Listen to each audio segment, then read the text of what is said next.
In today's video, I'm going to be covering the highest dividend paying ETFs that you can buy on the Australian Stock Exchange. The whole point of investing is being able to generate a passive income through dividends. And in Australia, we have this thing called franking credits, which just basically means you pay less tax on the dividends that you receive. Companies that pay out dividends to Australian investors, such as the Big Four banks and Woolworths and BHP, only pay out these dividends after they've paid tax to the Australian Tax Office. As a result, the government therefore thinks that most of the tax has therefore already been paid on these dividends, meaning that you as the investor don't actually have to pay as much money when you receive them. And this is referred to as franking credits because each year when you go to submit your tax return, the Australian Tax Office credits you back some of the tax that you would have to pay by receiving those dividends. And consistently reinvesting those dividends over a very long period of time means that you're building up your nest egg to a point where you're effectively making a full-time income off those dividends alone and can eventually retire. But this is where the dividend payout ratio gets really important. If you had invested $10,000 into BlackRock's ASX 200 ETF, you would have historically received an average annual rate of return of 9% per year. And this includes dividend payouts. So if you leave this for over 30 years, then that initial investment is going to grow to $130,000. But if you instead invested $100,000 in a BetaShares covered call ETF called YMAX, then your investment would pay out 9% per year in dividends alone, along with their capital growth of 6.31% as well, meaning that your investment would grow to over $660,000 over 30 years. By achieving only these marginally high investment returns year on year, this could result in potentially hundreds of thousands of dollars more at retirement. The biggest issue when it comes to dividend investing is just simply knowing which particular stocks to buy. Many investors just fall into the trap of just buying particular stocks because they pay big dividends. But unfortunately, their investment tanks and the share price falls. For example, Myer used to pay a 10% dividend back in 2012, but since then has absolutely tanked and stopped paying its dividend in 2017. Your investment would have dropped by almost 70%, which is a lot worse than any payments that you would have got back from the dividends. Slater and Gordon also used to pay a 5% dividend yield, but since then has crashed over 99% in value. And even for more stable companies like ZYAU and BHP, which can pay up to about 10% in dividends, there's still a lot of volatility in their share price. Recently, BHP and ZYAU have dropped about 30% due to the fall in the price of iron ore. This is why I personally stick to investing in ETFs, because I'm investing in a basket of stocks and therefore have a much lesser chance of investing in these doozies. Now, the first basket of ETFs that you can buy on the Australian Stock Exchange that consistently pay out good, solid dividends are simply ones that just track the top 200 to 300 companies that are listed on the ASX. These include BlackRock's IOZ, BetaShares A200, and Vanguard's VAS. All three of these ETFs have really low management fees because they're not being actively managed. So if you invested $10,000 in the A200 ETF, you would only be paying about $7 a year in management fees. And if you're interested in the impact of management fees on the total returns of your stock portfolio,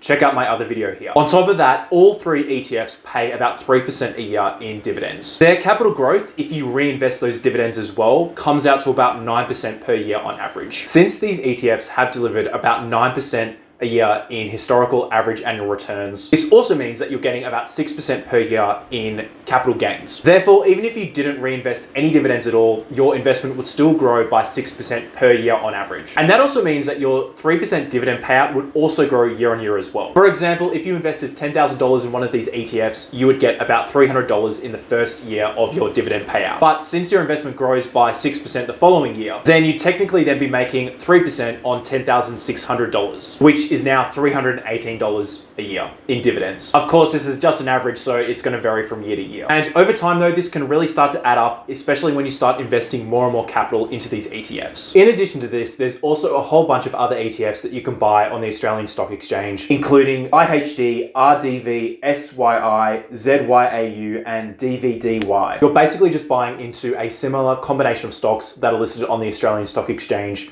using these ETFs. They all pay pretty similar dividend yields of 3 to 4%. The way they do this is by balancing their respective ETFs into certain sectors that are more likely to pay out dividends. Just bear in mind though that the management fees on these ETFs, despite the fact that they're still pretty low, are significantly higher than the other ETFs that I mentioned previously. For example, even if you only got paid 3% in dividends from IOZ and 3.8% in dividend yields from IHD, the bottom line difference after management fees is barely anything. That difference is also further reduced when you have to use that money to reinvest and buy more ETFs and also have to pay tax on the dividends as well. Now, that being said, VHY, or the FTSE Australian High Dividend Yield Index, is the most popular Australia dividend ETF. It has paid about 6.4% in dividends every year over the last 5 years. 90% of these dividends are franked as well. It has 63 total holdings on the ASX, which are primarily companies with high forecasted dividends. The earnings growth on this ETF is also pretty large at 1.2%. Now, there are other ETFs out there which pay a much higher dividend yields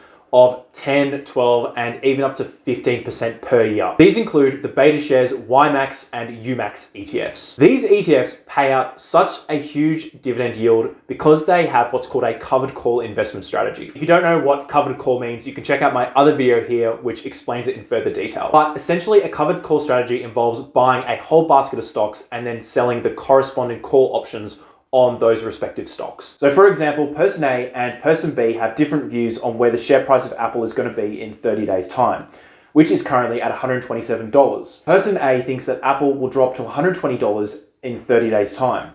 Person B, on the other hand, thinks that this isn't going to happen. So they make a bet and person A gives person B $2 to place the bet. If Apple's share price does not drop to $120 at 30 days, person B keeps the $2. If Apple's share price does not drop to $120 at 30 days, person B has to pay person A an agreed amount when making the bet. The size of this amount is dependent on the options contract. Now, this is a very simple explanation and option contracts are usually a lot more complex and advanced. But you can basically think of the BetaShares ETF as person B in this scenario. Except BetaShares doesn't just do this for one stock, they're doing it for a whole basket of stocks within their ETF. And they're also placing these covered call strategies each and every month. The money that they're making on these monthly bets is then returned back to shareholders in the form of dividends. And this is how they are able to deliver consistently high dividend yields. But the big risk here is that if they fall on the wrong side of these covered call strategies, then the price of the ETF can be detrimentally impacted. We saw this a year and a half ago when the US and the Australian share markets crashed. But that also meant that YMAX and UMAX crashed even more relative to the ASX 200 as well. If it had kept dropping, then there may have even been a potential risk that the amount that they had to pay back on those covered call bets would have actually been worth more than the ETF itself. But luckily this didn't happen. YMAX ETF pays around 9% in dividend yields annually, and UMAX pays about 7 to 8% in dividend yields annually as well. YMAX invests in the top 20 companies that are listed on the ASX, so you're mostly just buying into the big four. Whereas with UMAX, you're investing into the S&P 500, so it's a much larger basket of stocks. Just bear in mind though that the management fee on both of these ETFs is almost 1% per year, or almost 10 times the amount of the other ETFs that I mentioned previously. If you're looking to invest globally though, without the risk of covered call ETFs, then some other options could include BetaShares Global Income Leaders ETF, or INCM, has a dividend yield of 3.1% and a management fee of 0.45%. But it was only listed in October 2018, so its total 3 and 5 year returns haven't been made available yet. This ETF will give you exposure to the top 100 companies, excluding Australia, that pay high dividend yields. And these companies are screened by BetaShares. Although if you do look at the performance of the ETF overall, it hasn't really changed much in value since October 2018. WDIV, or the SPDR S&P Global Dividend Fund, tracks a global dividend aristocrat index. Dividend aristocrats just basically means that there are certain companies which have consistently raised their dividends